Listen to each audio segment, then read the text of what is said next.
El régimen de los sentidos.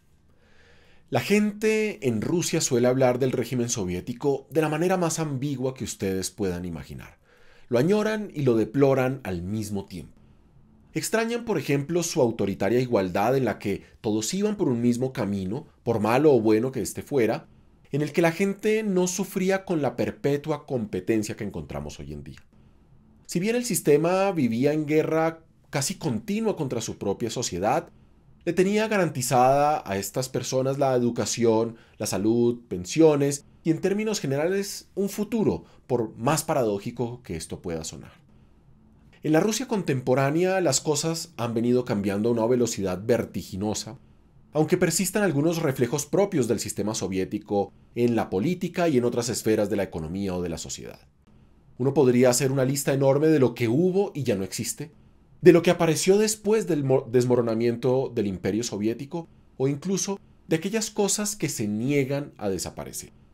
Pero aunque ese sistema que se instaló en este país durante 70 años sea hoy en día prácticamente un desconocido para nosotros, aunque el mundo ya haya pasado la página de la Unión Soviética, aquí la gente aún sigue en busca de saber qué significa aquello de ser ruso y cuál es la razón de existir de este país.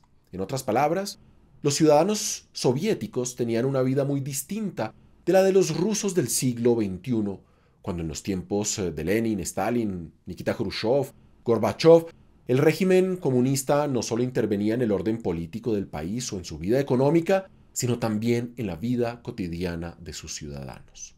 Sin embargo, muchos reducen lo que se vivió en estas tierras a un mero periodo político sin entender que la vida misma de la gente era distinta. Los soviéticos olían otras cosas. Sus papilas degustaban otros sabores. Sus oídos oían otros sonidos y sus ojos veían otros colores en la Unión Soviética.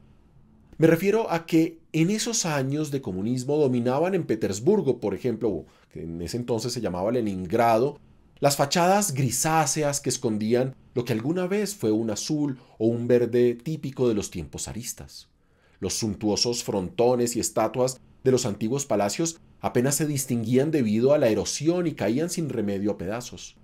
Y cuando por fin el gobierno decidía que era hora de pintar alguna calle, con una misma brocha untaban todos los muros de rojo de la bandera soviética o de ese amarillo pastel que aún conservan algunos edificios en esta ciudad y en muchas otras de la Federación Rusa. Después de todo, esos colores le permitían precisamente fundir a la ciudad en un mismo tono monótono, a imagen y semejanza de la sociedad que intentaban inventar. Al mismo tiempo, en los suburbios comenzaban a aparecer los edificios constructivistas que tanta influencia tuvieron en el mundo entero. Aquellos bloques de concreto de 7 pisos, exactamente iguales los unos a los otros y diseñados para que la vida de la gente transcurriera en un mismo y único barrio, cada uno con la misma cafetería, cada uno con el mismo mercado, el mismo parque, como si a alguien en el Kremlin se le hubiera ido la mano con las fotocopias de los diseños que debían hacer para las viviendas de las personas.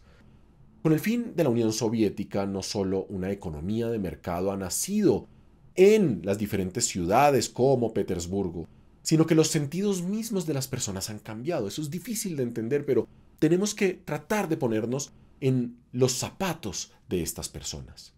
Nuevos colores han aparecido esporádicamente. Algunos edificios se vistieron de rosado pastel, otros descubrieron el verde que habían olvidado y algunos azules han venido batallando por imponerse en las calles recién restauradas de estas ciudades. Han de oír los debates y las discusiones que se forman en esta ciudad como Petersburgo con respecto a estos nuevos colores, para entender hasta qué punto los sentidos del petersburgués promedio también han tenido que dejar atrás los tiempos soviéticos.